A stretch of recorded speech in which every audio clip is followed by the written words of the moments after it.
you.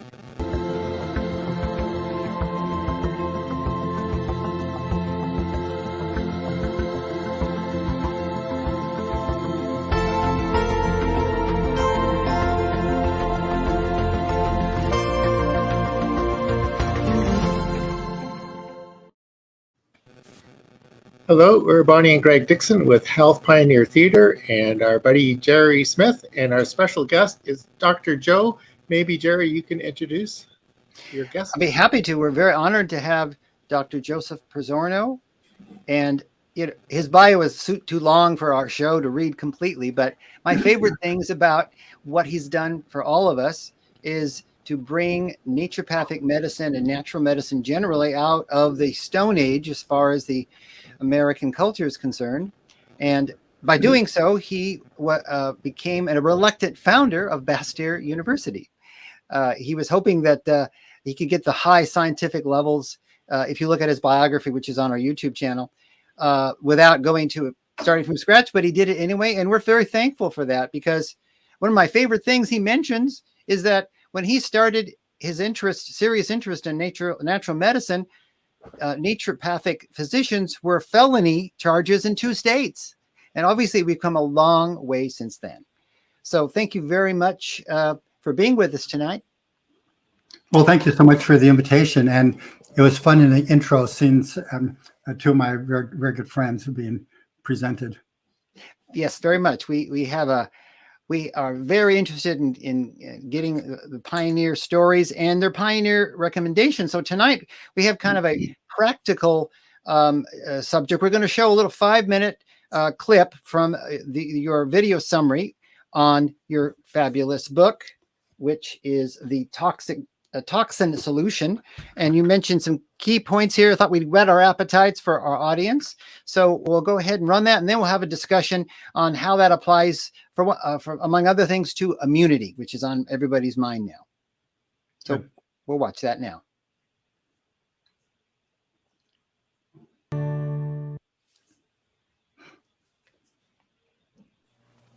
One of the areas I'm most excited about in medicine right now is this modern technology we have available helps us to much more deeply understand why people are sick and how to become healthy. So for example, now for not very much money, we can test a person's genetics. And by testing the genetics, we much better understand what the susceptibilities are. For example, arsenic. Arsenic, according to the latest research that I've seen, looks like it caused about 1/4 of all the major cancers. Lung cancer, prostate cancer, pancreatic cancer. Biggest factor is arsenic. So we now have a standard where it's okay, this much of arsenic in the water supply is okay. Well, actually, it's okay or not okay depending upon a person's genetics. So arsenic is an example of a toxin we were exposed to as we evolved as a species. So we're very good at getting rid of arsenic. Half-life in the body is 2 to 4 days. But the problem is 10% of the public water supplies in the United States that have reported their arsenic levels have levels known to induce disease in humans. But here's where genetics comes into play. So the way the body gets rid of arsenic is through a two-step process. We methylate it to something called monomethyl arsenic, which is actually 8 times more toxic than arsenic. Then we do a second methylation to dimethyl arsenic that then gets rid of the arsenic very quickly, and it's 400 times less toxic than regular arsenic. Okay, so great, get rid of it very quickly. Some people, because of genetics, get stuck in the first phase of the monomethyl arsenic. So is that very common? Well, it turns out 21% of the population has the genetics where they get stuck in the second phase. So rather than 10 micrograms of arsenic per liter of water being safe for the average population, then it's only about 5. Even worse though, there are people who have a genetic polymorphism where they have great trouble getting rid of arsenic. So not only can they not get rid of it from the monomethyl to dimethyl, but they have trouble getting rid of it at all. It's only 1% of the population, but they have way greater disease susceptibility. So the beauty of our world right now is we now understand arsenic does cause disease. We now understand people with certain genetic susceptibilities have way more susceptibility to damage from arsenic. Now we can understand who's got to avoid arsenic carefully, how do you facilitate the body's own mechanisms for getting rid of the arsenic, and we can dramatically increase people's health. I've now looked at let me think. I've looked at 17 cancers, 21 chronic diseases, and about a little bit over 30 environmental toxins, metals and chemicals, looking at how much each of these toxins causes each of these diseases and how genetics affects it. And I can tell you, when you understand genetics, nutritional status, toxic exposure, you can predict what diseases people will have, and you can determine the best way to reverse that disease and get them back to health.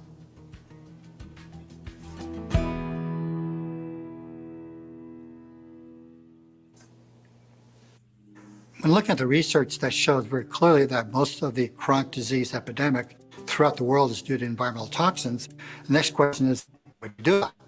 Okay, so number one, of course, is avoid toxins as much as possible. That means adopting a lifestyle that promotes health rather than is, you might say, the most convenient. When I write about naturopathic medicine, I talk about it as being more than simply a healing art. It's a way of living and being in the world. So you have to learn how to live low toxin. I mean, eat organically grown foods and low toxin health and beauty aids, and take off your shoes when you enter the house. All these things you can do. The second thing we want to do is to promote the body's own natural processes for getting rid of toxins. One of the things I found that was really surprising when I was looking at how the body gets rid of mercury, I found the study showing the body gets rid of about 1% of the body load of mercury every day into the gut. I thought, well, that's great. Then I looked more deeply and realized then the body reabsorbs 99% of the mercury it just dumped into the gut. Why would our smart bodies waste all that metabolic energy to get rid of mercury and then just reabsorb it? It's because we sabotage the normal detox mechanism. As evolved as a species, we consumed 150 grams of fiber a day.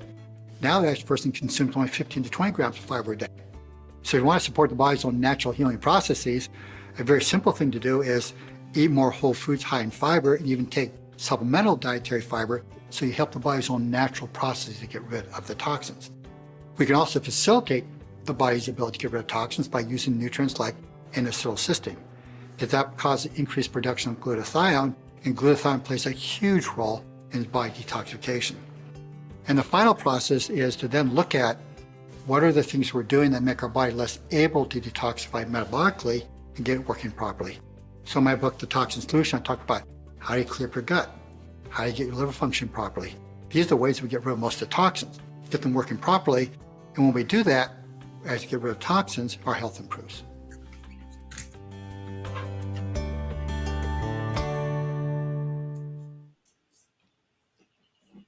All right. Well, that was 2 years ago, and it's even more important now.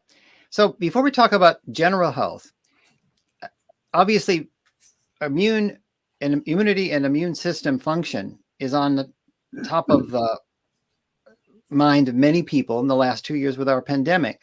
So can you give us maybe the top culprits that can depress our immune system when we really want it to be as strong as possible? What would you say, sir? Yeah, that actually is a great question because it turns out our immune system are very rapidly turning over cells. So they only last for a few months. We have to produce new ones. So it turns out that when we have nutritional deficiencies or environmental toxins, they're some of the first cells to show the damage. So we can look at which particular toxin is worse, and we can go through a process of discussing that. But I'm going to say basically anything that increases oxidative stress in the body damages the immune system. And it turns out one of the things that all these metals and chemicals do in the environment, when they get into our bodies, they increase oxidative stress. So just kind of non-specifically, they damage the immune system because of non-specific stress. But then we start looking at specific environmental toxins and how do they damage the immune system. And I could spend hours talking about it, okay? But just step by step, a good example would be, let's say arsenic. Okay, well, turns out arsenic impairs the white cell's ability to kill invaders. If we look at bisphenol A, BPA, let's look at phthalates, let's look at PCBs, and let's look at lead. I mean, we just look at toxin after toxin, and what you see is as the level of the toxin goes up, the function of the immune system goes down. And what makes it even worse is it's in the context of nutritional deficiencies. A classic one being vitamin D.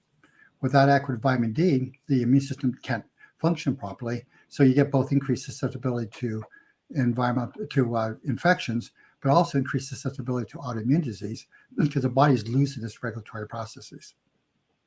So then, if we're worried about oxidation, then it sounds like that these toxins can be a pro-oxidant. Does it follow that nutrients and foods that are antioxidant then could be a way of defending ourselves, with maybe unknowingly consuming these things? Absolutely. It's one of the critiques I get from people when I start talking about these environmental toxins. They'll say, well, if I get just a little bit of that toxin, why worry about it? I'm getting a lot of static. I'm going to do something about it. Can you hear on your side? That did it. Yeah, you're good now. Well, I haven't done anything yet. Oh, It's probably coming from ours, but I don't know why that would be. But I'll turn the microphone off until Bonnie wants to say something. Okay. So why don't you ask the question? Let's start the question again. Let's restart. Go ahead, Bonnie. Dr. Joe, would you share with us your favorite antioxidants? I was thinking that, from my point, glutathione being like a master antioxidant. But what are your favorite antioxidants? Another great question. So first off, although I do talk a lot about nutritional medicine, I always say it's in the context of eating healthy foods, because healthy foods are high in antioxidants. And a great example of that is vitamin E. Everybody says, oh, vitamin E is a great antioxidant. And, oh, you can go get all this D-alpha tocopherol in the health food store, better than the synthetic DL. You can get the natural D-alpha tocopherol health food store and take it as an antioxidant. Well, that's fine. But what people don't realize is that there are 8 members of the vitamin E family. Okay. So you have the tocopherols, the alpha, beta, delta, and Gamma. Thank you. Okay. And then you have the tocotrienols, okay, which are kind of analogs of vitamin E. Every one of them has its own unique benefits in the body. So people say, oh, I won't worry about eating whole foods and whole grains, which I know are high in vitamin E. I'll just take a vitamin E pill. No. Okay. Not only that, but when you take high levels of just one E vitamin, like D-alpha tocopherol, you actually decrease the absorption of the other tocopherols. And in terms of human health, when you look at levels of a tocopherol in the body and the amount of people of health or disease, it turns out gamma tocopherol is way more important. Okay, so eating real food has all these antioxidants in them. But it's more than just the vitamins that we're aware of and the minerals that we're aware of. There's a lot of other constituents in food. So one of my newest lectures is on something I call unimportant molecules. And it's kind of facetious, but I say to people, so when we figure out what vitamins and minerals are necessary, when did that happen? And were there any limitations when that happened? So almost all the nutrition research was done 100 years ago. Well, 100 years ago, the technology available to us and our understanding of biochemistry was way weaker than it is today.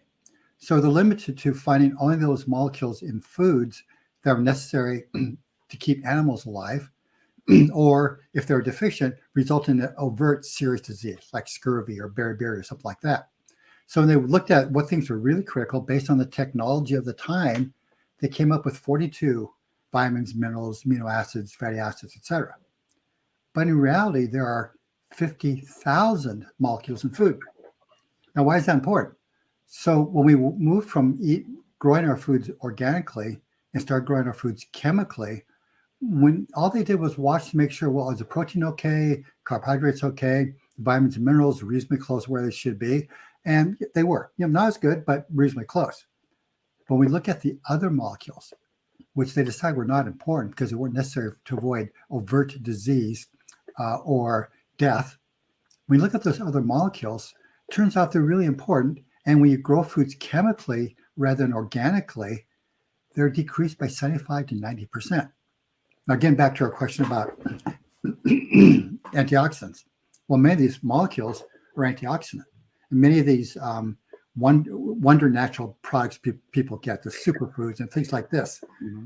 Well, and those phytonutrients, all they're doing is making up for molecules that should have been in the food supply. Now, let's go back to my favorite kind of favorite. My most concerning toxin, which is arsenic. So one of the things I was wondering about as I was seeing so much disease being due to arsenic, I was wondering, is arsenic more toxic than it used to be?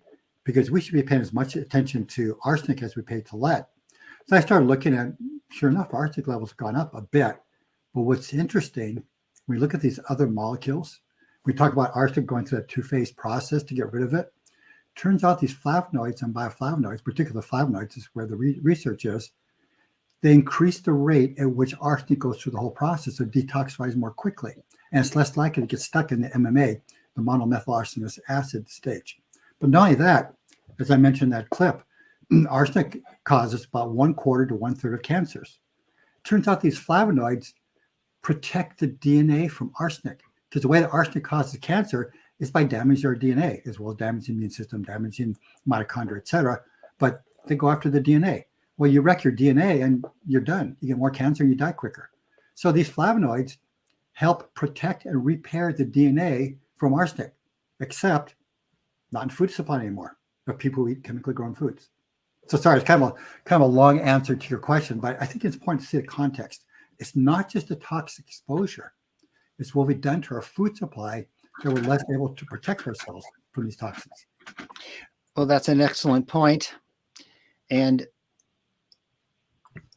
some people, their eyes roll back in their head when they hear the complexity of the hazards in our food and water and so forth. So if you wanted to simplify maybe the top 3 things to avoid, because if you avoid something, then you don't have to deal with it. What would you say? And then we'll talk about the top 3 things to deal with, but you haven't avoided. So top 3 things, what would you say to avoid? So if you go to the CDC, like Centers for Disease Control in the U.S., now unfortunately, they haven't done themselves any favors by just a terrible COVID guidance that they did. I don't know what happened there, but anyway, this data has been around for quite some time. So what are the worst ones according to the CDC? Arsenic, lead, mercury, PCBs, benzene, cadmium, polyaromatic hydrocarbons. The entire population is being exposed to these agents, and many of them are at high enough levels to cause disease in most people. Well, now, of those, would you say that they're delivered to us mostly through our water or through our air or through our food? What would you say? Yeah. So, yes. All 3. Okay. All 3. So it depends on the toxin. So in general, I'd say food is number 1, water is number 2, air is number 3, and health and beauty aids are number 4. The price of being beautiful for all of the many ingredients that we must have in the United States. That's an interesting part of the list. So now so I want to reiterate actually something you said that maybe those in our audience won't put together. And that is our immune system doesn't just fight viruses and bacteria, but it identifies when working properly and destroys the very early stages of malformed and I forgot the actual precancerous cells. Yes, precancerous cells. There we go. So that's one of its most important jobs, to recognize the nuances of something that's not right because it genetic damage, probably that caused it to malform and possibly be turned into a tumor of some kind. So is that correct then, that we get a double benefit, not just with our immune system, that is one of the ways our body controls our susceptibility? Yeah, very well said. And going back to your compatriot's question about glutathione. So when we think about the immune system killing off cells when they start becoming cancerous, actually the first step is the mitochondria in the cells recognizing when the cells have been so damaged that the cells should kill themselves, not wait for the immune system. So how does the cell decide if it's become too damaged? It looks at the ratio of reduced to oxidized glutathione in the mitochondria. The mitochondria, when they produce all that energy, the ATP to keep us alive, make our enzymes work, there's also a lot of oxidative molecules being released as the mitochondria producing energy. So glutathione in the mitochondria immediately quenches those free radicals that are being produced to protect us. Now, normally in a healthy cell, the ratio of reduced to oxidized glutathione. So oxidized glutathione means it's done its job. It has to be recycled or reconstituted into reduced glutathione. There's 3 ways in which we do that. But anyway, the ratio is supposed to be 100 to 1. 100 to 1 reduced to oxidized glutathione. Once it gets down to 10 to 1, the cell knows, oh, wow, there's been a lot of oxidative damage. I know this, the DNA has now been seriously damaged, which means that we're likely to become cancerous. And when things are working properly, the cells kill themselves unless they're exposed to arsenic and things like that. And then it blocks the mitochondria's ability to kill itself before it becomes cancerous. So this nutrient then is really important for us to supplement or focus on as far as our foods. Now, is there any particular superfoods that boost glutathione in the body? So any food that's high in cysteine or high in glutathione will result in more glutathione in the body. Now, a lot of people are try to just take glutathione as a supplement, and it probably doesn't work. It gets broken down into the gut. Now, it'll still raise people's glutathione levels, but it raises it because glutathione in the gut is broken down to cysteine. We absorb the cysteine, and that produces glutathione. Oh, The rate limiting step in the production of glutathione in the body is the amount of cysteine in the body. So that's why I recommend to people to take N-acetylcysteine because that's the cheapest way to increase blood levels of glutathione. and of course, that's abbreviated NAC if we forget the scientific terminology. So that's a way we can actually add to our supplement regime then that is uniquely powerful then. Yes. So And by the way, I just want to say, it's not just for detoxification, but going back to the mitochondria. You want to have longevity, live long and have your body working properly, make sure your brain's still working properly. You got to protect your DNA, got to protect your mitochondria. I mean, yes, everything else is important, but if those two, if those are dead, if those aren't working properly, nothing else works. very good. Did you have another question, Bonnie? Let's see. I was just looking here. You had so much interesting. So it's the diet, the lifestyle, the environment, and then is really what you were talking about when I was listening to your other video is really, really important. And then you have the toxins, genetics, and nutrition, which play all into that too. And so with the average person, me, and we think we're eating healthy and we're exercising and we're doing everything. It sounds like the key thing is to eat organic vegetables and to de-stress. And so we're not stressed out, causing more damage. Is there anything in your opinion and your book, The Toxin Solution, to help people de-stress from thinking about all the toxins? That's a good one. And I have to say, no, I'm just so biochemically oriented. I just talk about biochemistry in the food and those kinds of things. But you're right. Stress is a big factor. And when people are eating a diet deficient in, for example, the B vitamins, they're less able to protect themselves from stress. Mm-hmm. Well, I know from the book there's a seesaw that you mentioned about primarily increasing and focusing on dietary fiber, because your point you well described there in the video and in your book is that arsenic, our primitive defenses were dependent upon lots of dietary fiber, which has disappeared in the modern diet. So what is there any particular types of fiber you recommend as foods to patients and so forth? That's a very, very good question. And it's a little frustrating because, while I'm a true believer in natural medicine, I'm also very science oriented. So I say people should take fiber. I then look and say, well, which is the best kind of fiber? Well, the problem is nobody makes money selling fiber. So there's not much research on it. I mean, there's bits of research on 5 grams of rice bran fiber and 5 grams of wheat bran fiber showing some benefit, but there's just a few studies. And the reality is we don't need 5 grams. As I said, our bodies expect 100 grams of fiber to be in our guts to absorb the junk the liver's trying to get rid of. So if you're only consuming 20 grams, you're 20% of the way to where you need to be. 5 grams doesn't help very much. So if I was doing this study, I'd be using 20 to 50 grams. Okay. Now it takes a while to adapt your body for having that much more fiber, but it makes a difference. Well, we can guesstimate the average American fiber intake by how many pills for constipation are sold in this country. Yeah. And obviously that's you mentioned you should ease into a higher fiber diet slowly to get your body adjusted to it. But that's something that it can be incorporated in our food. So that's a very good piece of advice. So are there other outstanding things to, for example, do you think that water filters are trustworthy generally for capturing heavy metals and other contaminants? So that's a very good question. And the reality is that everybody should have a water filter, but you have to make sure it's the water filter that's right for your own water supply. So for example, if you have a water supply high in chemical toxins, well, like pesticides, things like that, a carbon block filter would do just great.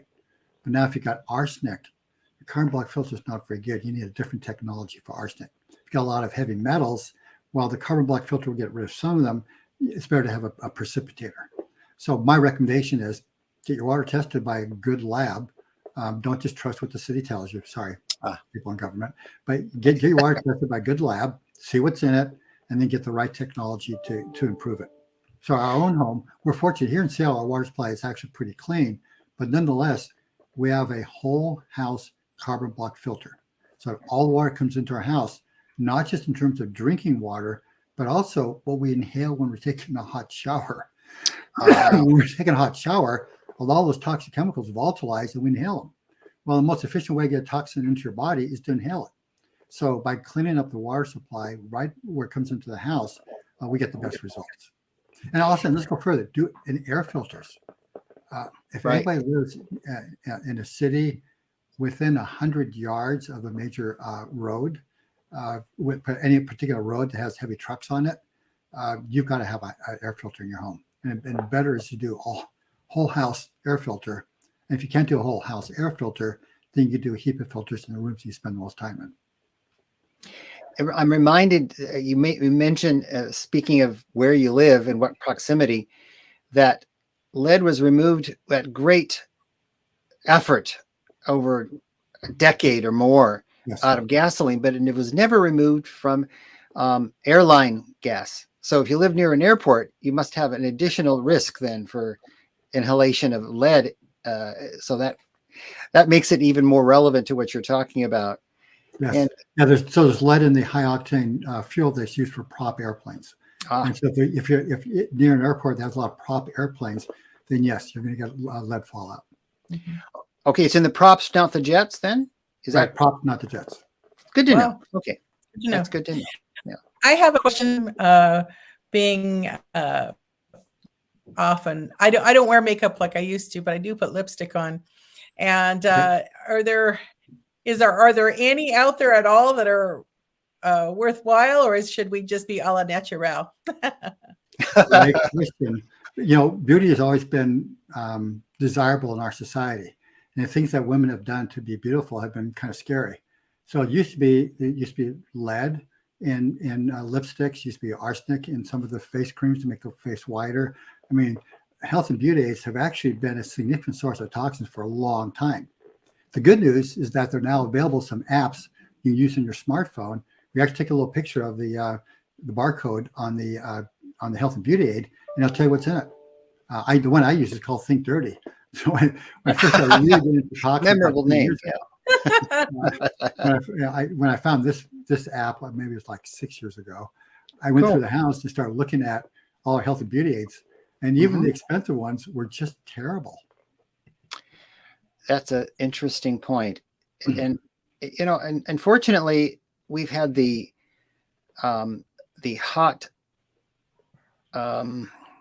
the hot frog scenario where we've gradually been steeped in these toxins, and now we just think it's a normal way of life. So your book is so valuable in identifying those things and showing what we can do to catch up from toxins and then further prevent them. So I think that we can't do the subject full justice. So we would highly recommend that everyone get a copy of this book. You can get it on the toxinsolution.com, easy to remember. And not only for yourself, but for friends and family that may never have thought about it, because it's truly a gift of life to share with people this knowledge, Dr. P, that he's put together in an easy way to read it, understand it, common sense language that all of us out here can understand. And we thank you so much for coming on today and sharing all this knowledge with us. Well, thank you, Bonnie. I appreciate that. So this is a good time for me to say something that I think is going to be really helpful for people. When we think about the toxins, while we think, obviously, we think, well, chemical versus a metal, there's a different way of thinking about them. Persistent versus non-persistent. What I mean by that. So the non-persistent toxins are typically toxins that either we evolve being exposed to or are similar enough that our normal mechanisms get rid of them. So for the non-persistent toxin, it typically takes a day to as most a week to get them out of our bodies. Then we have the persistent toxins. These are one which are basically, except for the heavy metals, are man-made chemicals that were intentionally designed to be difficult to break down by biological systems. They're typically what are called halogenated hydrocarbons. We're not going to big long names for them, but they put chlorine and bromine and fluoride and things like that, fluorine into these molecules. They don't break down very well. So they have half-lives measured in months to years to decades. So for example, PCBs, polychlorinated biphenyls, which by the way account for a lot of breast cancer, account for, near as I can tell, about 1 out of 4 cases of diabetes. I mean, these things are really bad. Some of the PCBs have half-lives in humans of 10 or more years. So once you're exposed to them, they're almost impossible to get rid of. Now, the point I want to make here is, so my book, The Toxin Solution, I say to people, don't go on a detox program until your organs of elimination are functioning properly. Because if you just stir things up and you can't get rid of the stuff, it's going to make you worse. Okay. So why doing the Toxin Solution? I said, okay, tell me, first off, for 2 weeks, let's stop toxic exposure. Okay. And in 2 weeks, if you're really good at stopping exposure to the non-persistent toxins, you will immediately start feeling better, which then gives you the energy to do the next phase, which is more difficult. You got to clean up the gut, clean up the liver, clean up the kidneys. Okay. Go through all this work to make sure our organs of elimination are working properly. And now we can start doing the heavy detox. Excellent advice. And we really appreciate your research and everything that you've done. And we will spread the word about the precautions. And really, we're talking about an ounce of prevention. You know, people get heroic when they have an illness, but it's far better to think preventatively, is it not? It really is. And really, people, 2 weeks, just follow my guidance for just 2 weeks, and you'll already start feeling better. Excellent. Well, thank you so much, Dr. Pizorno, for everything you've done. And hopefully in the future, we can visit with you again and you can give us some more excellent tips on our health. Right. So everyone out there, please consider subscribing and spreading the subscription to our service, the free service. And in the future, we hope to bring you more guests. So thank you so much for coming and I hope to see you soon.